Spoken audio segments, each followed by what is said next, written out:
जिस समय कोई समस्या जन्म लेती है, उसके साथ ही उसका समाधान भी जन्म लेता है। मुश्किल से मुश्किल हालात में भी दिन सिर्फ 24 घंटे का ही होता है। वक्त ठहरता कहाँ है, जैसा भी हो गुजर ही जाता है। अंधेरी से अंधेरी रात भी अपनी कोख में दिन का उजाला लिए होती है। जीवन कभी कभी ऐसे दौर से गुजरता है जैसे एक ट्रेन किसी सुरंग से गुजरती है, घुप अंधेरे से भरी सुरंग से। पर क्या हम उस वक्त अपनी टिकट फेंककर उस ट्रेन से बाहर कूद जाते हैं? नहीं, क्योंकि हमें यकीन होता है कि ट्रेन का चालक हमें सुरक्षित रूप से उस सुरंग से बाहर ले जाएगा।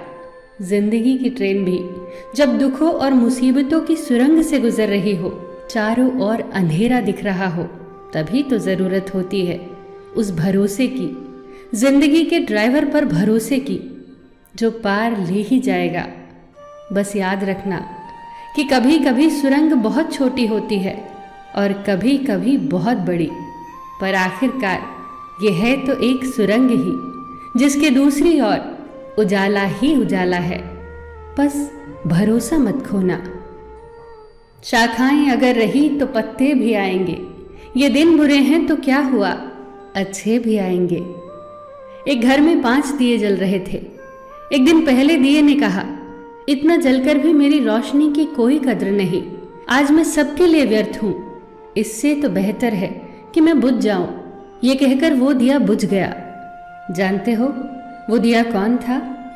वो दिया था उत्साह का प्रतीक। उसे देखकर दूसरे दिए ने कहा, जो शांति का प्रतीक था, मुझे भी बुझ ही जाना चाहिए। मैं निरंतर दुनिया को शांति की रोशनी दे रहा हूँ, पर फिर भी लोग हिंसा करते हैं। ये कहकर वो दिया भी बुझ गया। तीसरा दिया, जो भाईचारे का दिया था, वो भी उन्हें देखकर बुझ गया। अब न उत्साह था, न शांति, न भाईचारा। तो ऐसे में चौथा दिया, जो एकता का प्रतीक था, वो भला कैसे जला रहता? वो भी आखिरकार बुझ ही गया। पर एक दिया था जो अभी भी जल रहा था, एक छोटा सा दिया, अपनी मध्यम सी लौ लिए निरंतर जलता हुआ। एक छोटा बच्चा घर में आया।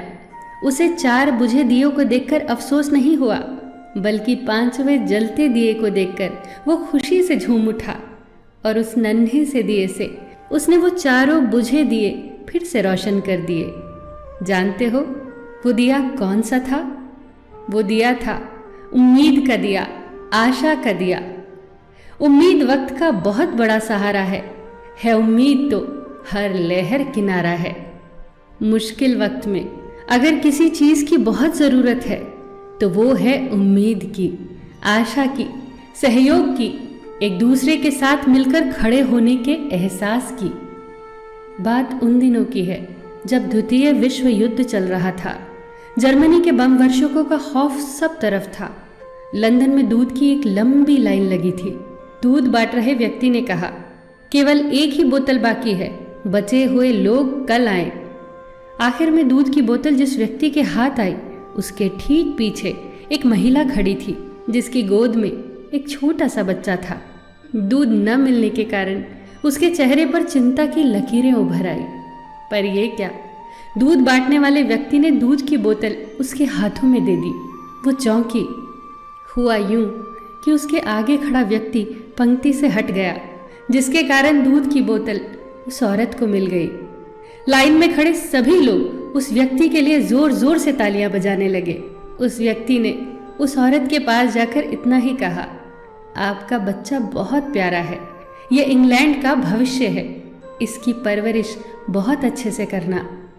जब इस घटना की खबर war time prime minister Winston Churchill को लगी तो उनके चेहरे पर चमक आ गई। जर्मनी के जबरदस्त हमलों की विभीषिका से उत्पन्न चिंता से उभर कर वो बोले, अब हिटलर को संदेश भेज दो। ब्रिटेन की जीत को अब कोई नहीं रोक सकता, क्योंकि यहाँ के लोग देश पर मंडरा रहे भयंकर संकट के समय भी अपना निजी हित भूलकर देश के बारे में सोचते हैं। चर्चिल का यह विश्वास सत्य सिद्ध हुआ। ब्रिटेन विश्व युद्ध में विजेता बनकर उभरा। ये विश्वास आया कहाँ से? ये आत्मबल आया कहाँ से? आप ही सोचिए। बहुत फर्क पड़ता है हौसलों की उड़ान में, जब सब साथ हो एक दूसरे का सहयोग करते हुए। बहुत फर्क पड़ता है जब हम अपने हितों को छोड़कर सिर्फ देश के हितों के बारे में सोचते हैं। बहुत फर्क पड़ता है जब हम एक की ताकत को पहचान कर एक एक रेशा जुड़कर न टूटने वाली मजबूत रस्सी का निर्माण करते हैं। बहुत फर्क पड़ता है, हर छोटी से छोटी सकारात्मक चीज़ से बहुत फर्क पड़ता है। फिर मिलेंगे दोस्तों।